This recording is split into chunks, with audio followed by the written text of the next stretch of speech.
Welcome to It Is What It Is. How have you all been? It's been like forever.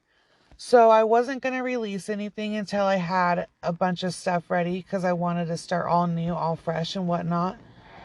But life circumstances have changed a lot of things. So we're just going to say fuck it and we're going to go for it. So the first episode I'm going to release to you guys, hopefully is going to be one of many because he has become a dear friend of mine.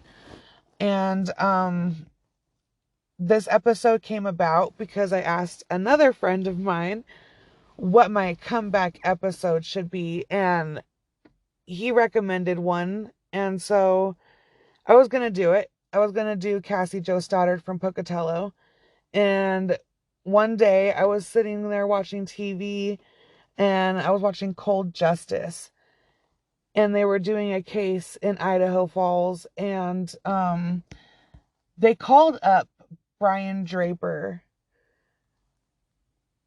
and like it was absolutely nothing. Like they just called up Boise and they were like, "Hey, can we talk to Brian?"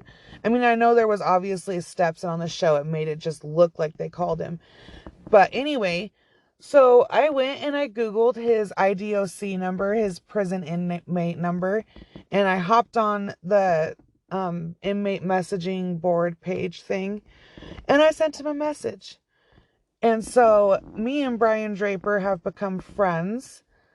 And I know a lot of you are going to be like, "Oh my God, but he's a killer and he killed someone." And I am aware of that. I'm obviously very aware of that.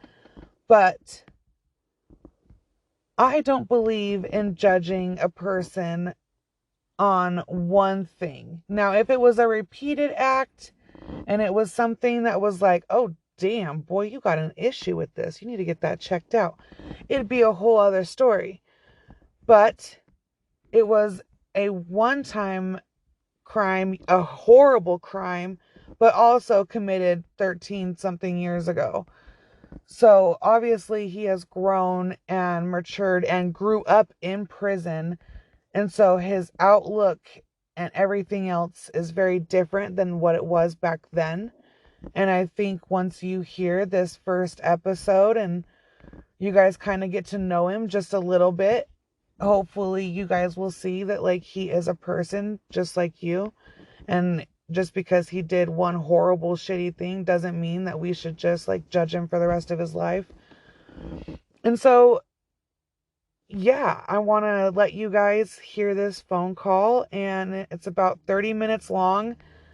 Don't mind my asshole of a dog that heard another man's voice and was not happy about it.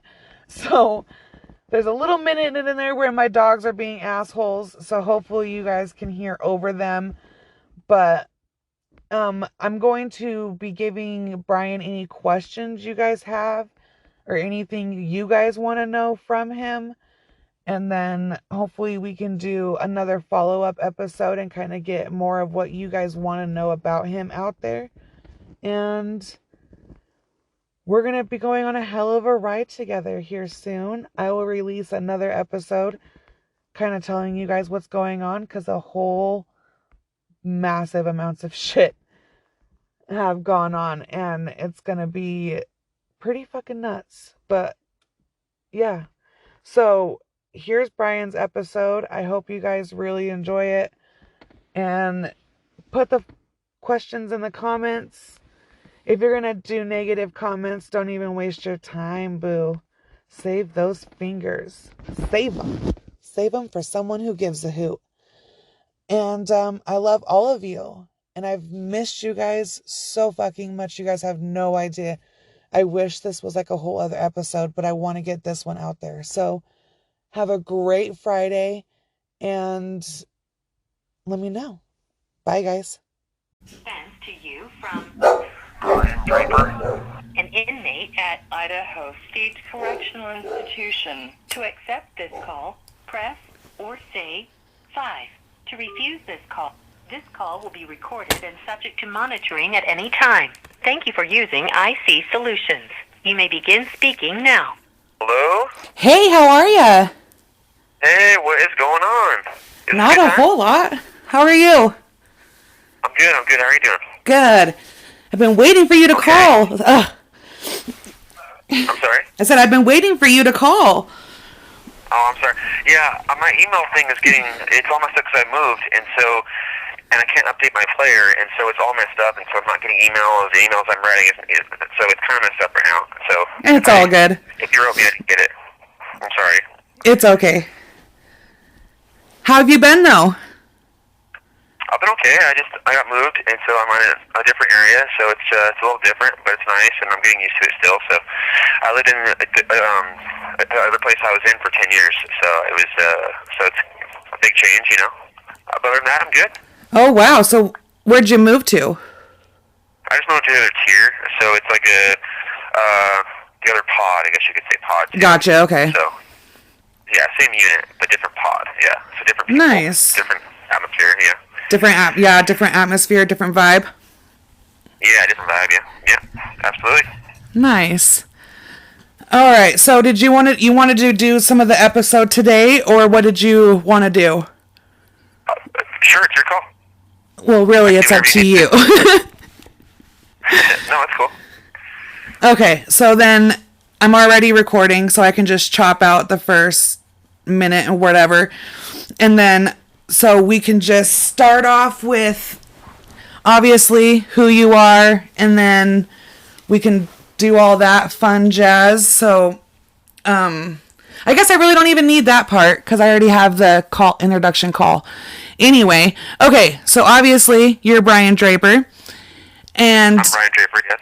all right, so give me kind of like your backstory, of course, whatever you're open to telling, and we'll just take it from there, and we'll just shoot the shit and see what happens.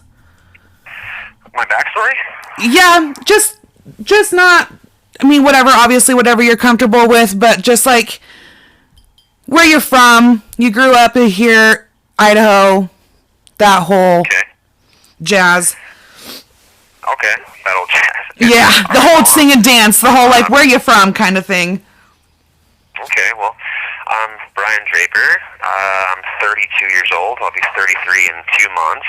I was born in Pocatello, Idaho, in March 21st, 1990.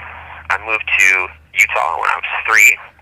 I lived in Utah till I was 11, and then I moved back to Pocatello, Idaho when I was 11. Okay. And I lived in Idaho until I was 16 years old, and I was arrested for homicide and sentenced to life without parole at the age of 16 years old, and I've been in prison ever since. So that's like that's the gist of my backstory, I guess. Okay, and so living in now, some people in their heads think that maybe you went straight to Boise at 16. Is that the case, or did you go to juvenile and then transfer? No, so I was actually I was arrested and charged as an adult, and so I went to adult county jail, and I was in isolation the entire time because I was a juvenile, and they didn't know what to do with me. There was no like real clear-cut rules on how I should be treated, and so I was kept in isolation the entire time. And so I was kept in isolation until the Alfred County Jail, Alfred Court, and then once I was sentenced, I went to the prison in Boise, and I was still in isolation because I was still a juvenile, and they didn't know what to do with me. And so I ended up spending 1 whole year in isolation in the hole, and I was finally released into general population up in the prison in Orofino, and I was released up there when I was 17, and so I was allowed to be in GP up there. And then when I turned 18, I was brought down here to the prison in Boise, and I've been here ever since.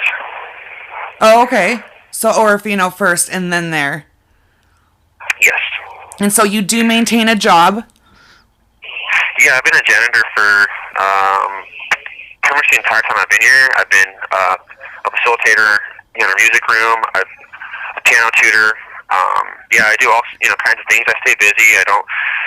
I try not to watch a lot of TV. I try to read at least a book a week, and I take notes on everything I read. I try to learn as much as I can about as many things as I can learn about, and study music and write music and all those things. And I love teaching. I love teaching piano. It's one of my favorite things that I do here. And I exercise. I lift weights, and so yeah, I live a pretty pretty uneventful, boring life, nowadays, and I love it that way.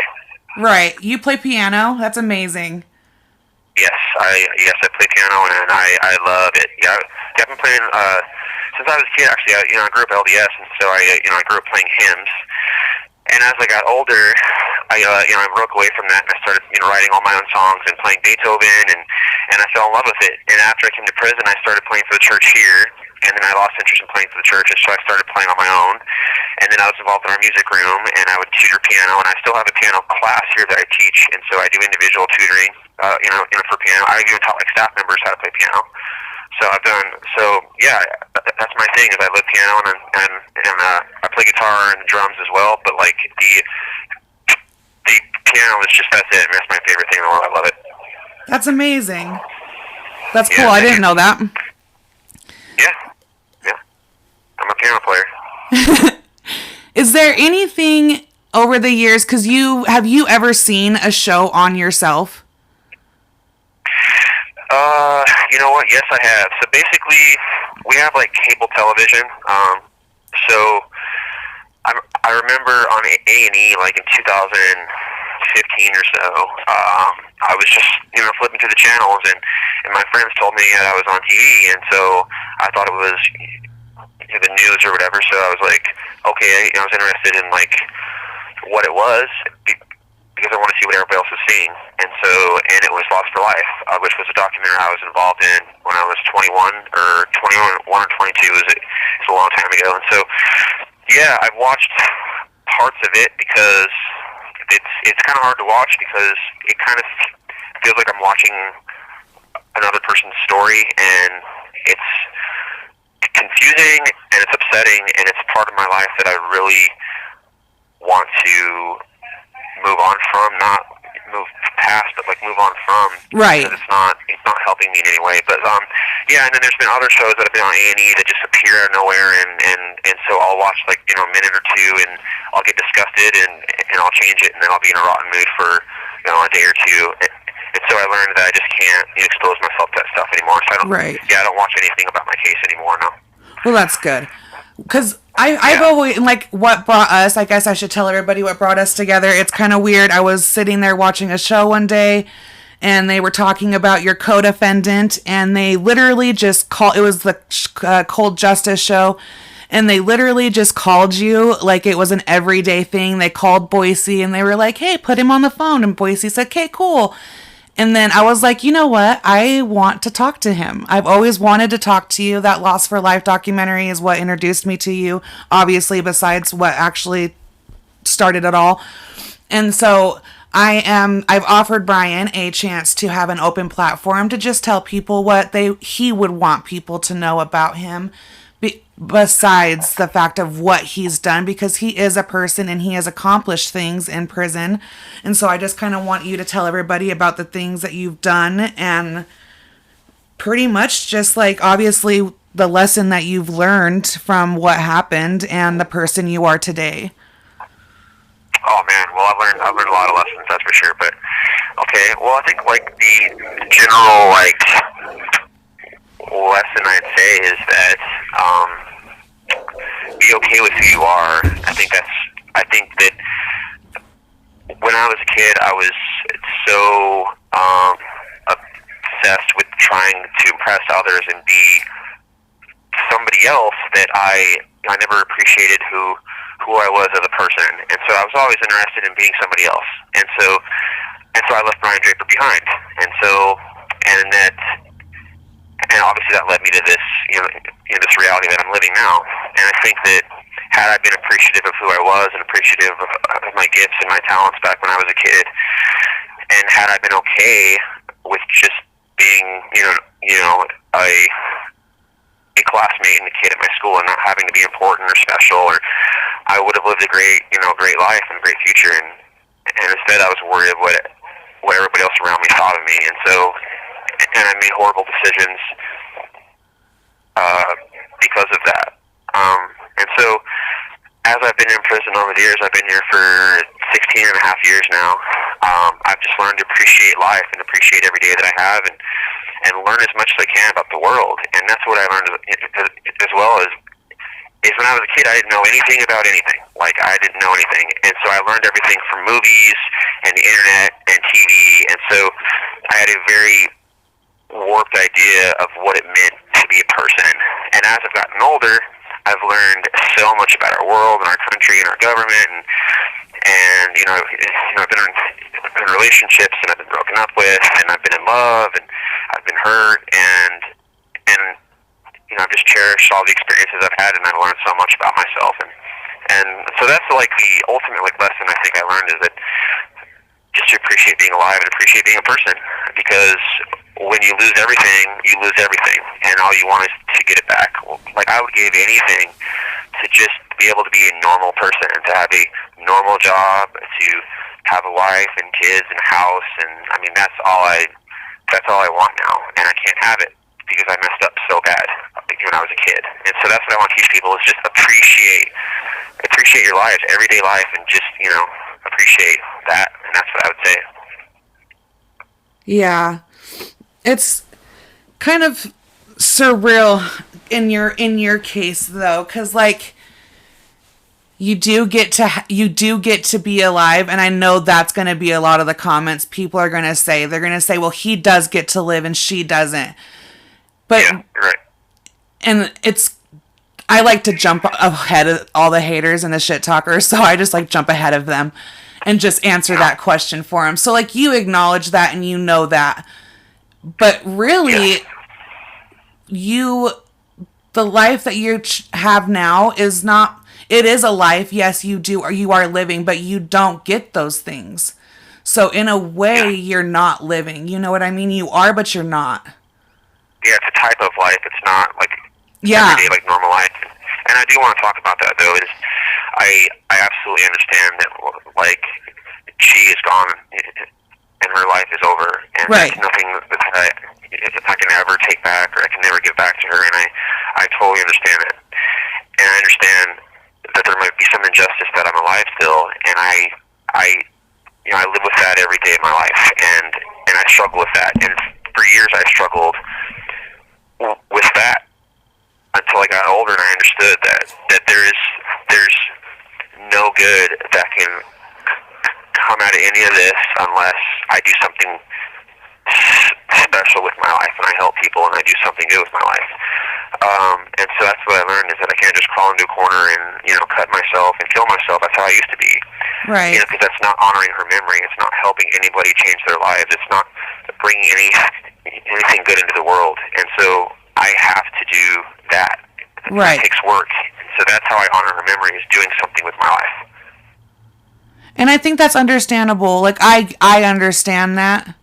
I completely get it. And I think that it's great that you did come to that conclusion and, like, try to. And that's what drew me to you, is in that documentary. If anybody watches it, that's on their own time, they can do it. But you the accountability you took in that show was just amazing. Like, it takes a lot to be like, yeah, I did what I did, and I just now have to learn and grow from what I did. It takes a lot for a person to do that, and that's what drew me to you, is your ability to acknowledge that. Thank you. Yeah, I mean, well, that's like I think that's the least that I can do, is just take responsibility for my actions. That's like the bare minimum of what I can do. And so I've done that, years and years and years ago. I did that, and I took responsibility for what I did and the part I played in the crime, and tried to make sense of it, and tried to understand why I got involved in that stupid crime, and then try to understand how I'm going to have a life in prison, because I've accepted that I'm in prison for the rest of my life, and I deserve to be here, absolutely. And so I'm trying to do whatever I can to do what I can with the time you have. People, and that's it starts with being honest with myself and being honest with other people about what happened. Yeah. And now people are going to wonder and ask, is there any possibility with any overturn, with any change in the law or anything like that, or is your sentence what it is? No, my sentence is what it is, and so I have life without parole, and that's exactly what it means. Is I will be here until I die, and so I will be here until I'm in my 80s or my 90s, depending on how long I live. And so, the life that I have is going to be completely different than anything I ever imagined, and that's my fault. That's my punishment, and so I've accepted that, and I will be here till I die. Yes, so I just have to live on. I have to move forward and live on and do what I can and have meaning in my life. So yeah, I'm not going to ever get out of prison. Yeah, that's not going to happen. That's, in some ways it's unfair, but I get it because it's the law and it's like what you were sentenced to. But it is in some ways it is very. You were a kid, and sometimes in some positions, like some things shouldn't be held against people forever, and that's what's great about you, is that that's not stopping you from growing and achieving and still wanting to become someone. Yeah, absolutely. No, I understand. I wrestled with that for years. I bet. I'd love to have the opportunity to give me a chance, but that's not how it works. And right. I don't get to pick my punishment. And so this is my punishment, and this is my reality, and I have to just accept it. And if I don't accept it, I'll always be upset and I'll always be bitter, and it's my fault that I'm here, and I can't blame anybody else, and I have to accept it. And so how long do you think it took you? Suffer because of what I did. Even now, even all these years later, people suffer, from what I did, and so I have to just accept it, and I have accepted it, and I'm living as best as I can, and I'm doing everything I can to have a meaningful life and to make amends for what happened, and that's partly, how come I engage in these kinds of things and try to talk to kids and try to explain to kids that like it's great to just be a person and be a kid and go to school and have fun, and that's all you need, and appreciate it, because when it's gone, it's gone. So appreciate it. Right. Because just so everybody is clear, your main thing was just notoriety and not being okay with just being who you were and wanting to be known for more. Notoriety, I think, is the wrong word. I think it's more trying to understand who I was among my peers at my school. And so I think that my whole entire life as a kid and adolescent was trying to fit in somewhere in school, and I wanted to have an impact on the environments around me. And as I got older, I felt like I was nothing. I was insignificant. I was just another person at school, and I wasn't appreciated or liked, and all the girls out there didn't talk to me or give me attention. And so it became a competition to how do I get attention? How do I feel important and special? And how can I feel like I mean something? And that's what led me to all of the stupid things online, the Columbine High School shooting, the Scream movies. Those things all came into my life and at a bad time. And I just thought that, hey, that's, I could be important that way. I could, fit in that way. Everyone would think I was cool if I did something, like that. And I think that the crime itself was extremely horrible and adult, but the impetus was just trying to be important among my peers. And it sounds really, petty and stupid, but that's really, what the impetus was just trying to be important among my peers and impress people. And I felt like that is how I could impress people, and it was extremely stupid. Right. But that's what I was thinking at the time. How long did it take, how long did it take you to, not be okay with your situation, but just know, I can make something good about this. I can grow from this. How long do you think you would struggled before you became, I'm not gonna say you don't struggle, because I can guarantee you it's a struggle, but how long did it take before you were no, I am something besides that? Yeah, I understand. Okay. Well, I think for the first 5, 6 years I was in prison, I was extremely depressed, and I used to cut myself, and I dreamed of suicide all the time, and I had, I still had not healed, I guess, from the experiences I had when I was a kid, and from the crime. And so I crawled into a ball, and I just hurt myself. And every day was horrible, and it was a struggle, and I'm surprised I made it through, honestly. But as I moved past that time, and I understood that I have a responsibility now, and that crawling into a ball and dying is easy. It doesn't take any effort at all. And so, but to do something with your life takes effort, and you start with doing something important in your life. And so I started started tutoring piano, and as I did that, I started to appreciate other people around me, and I started to love helping other people.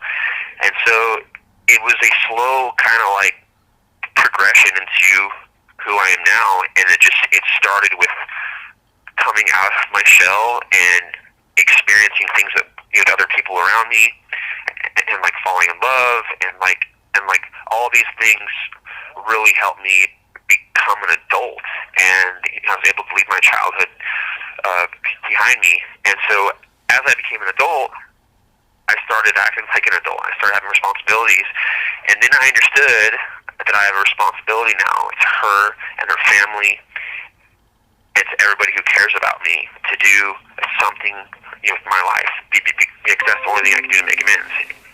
That's it. And so I'd say about like 25 or 26 is when it really hit me that I can do something with my life if I try hard enough, and if I give it everything I got. And so I started back then, and I'm still doing that now. Wow, so that took quite a time. That took way longer than in my head. I was like, in my head, it's like something like, I'm like, okay, he just woke up one day and he was like, shit, like, this is it. We just got to rock with it and just go with it. But like, you struggled for a long time. Yeah, I struggled to make sense of everything that happened, and I was still dealing with a lot of addictions in my mind. Is I would still, even up until I was 22 or 23, I was still watching things on Columbine when they came on TV. I'd watch things on it, and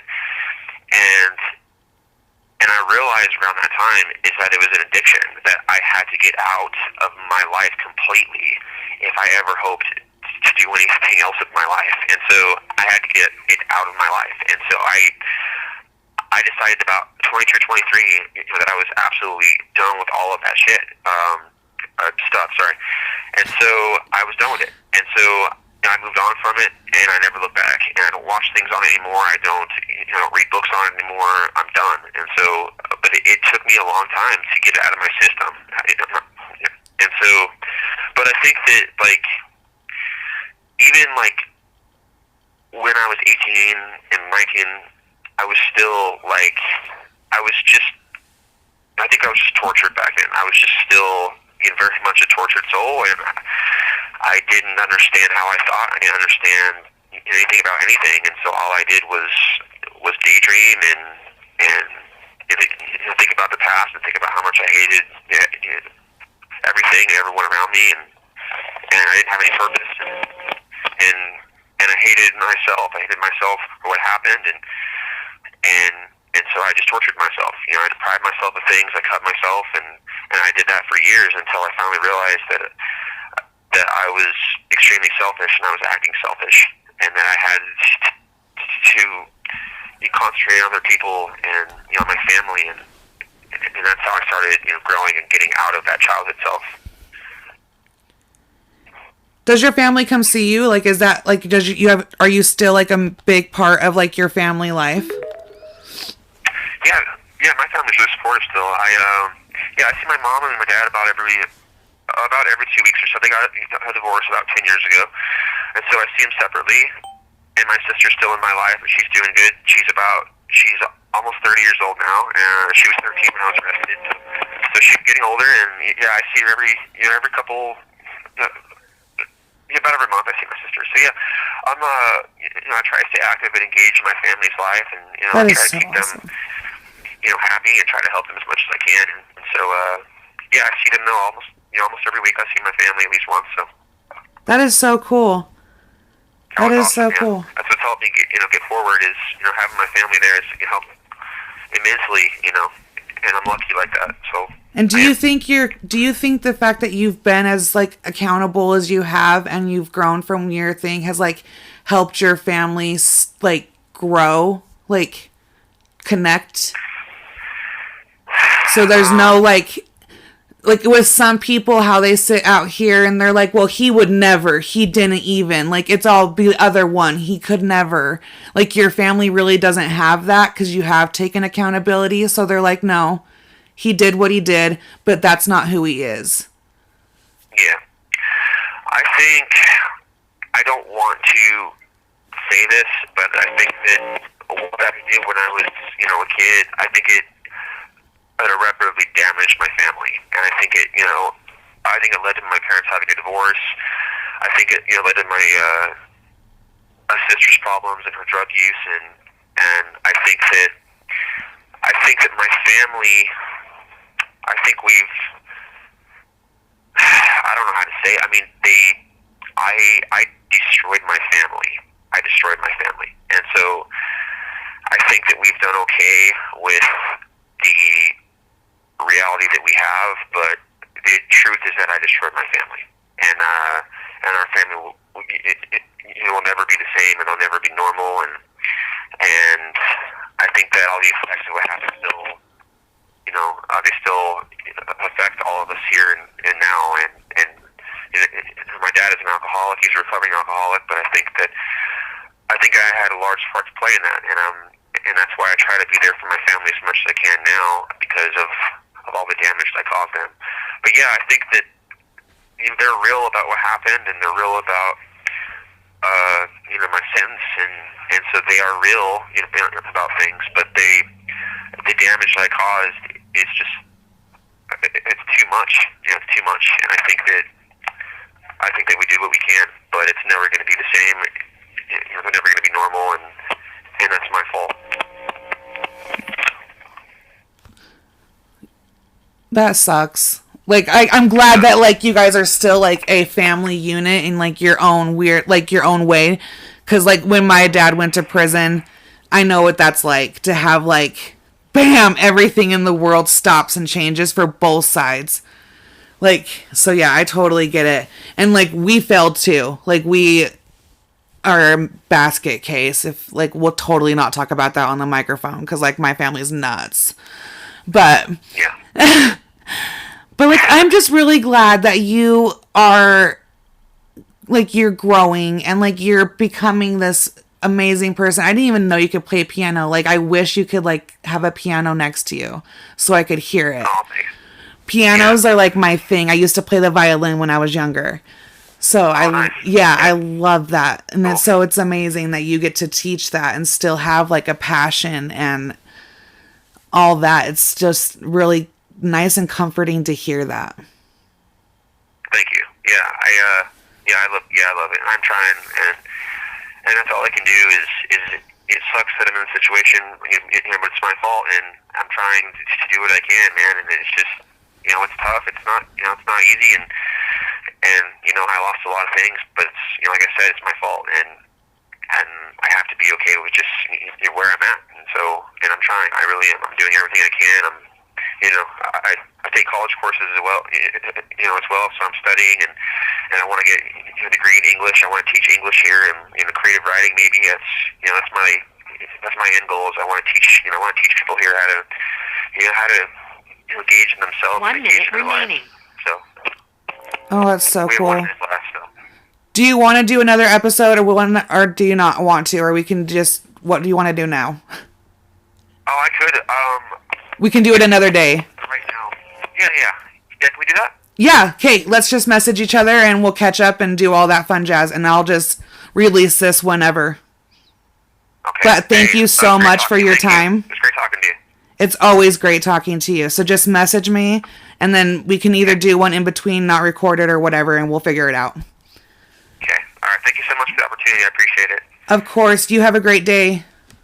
You too. Thank you. Thank you. Bye.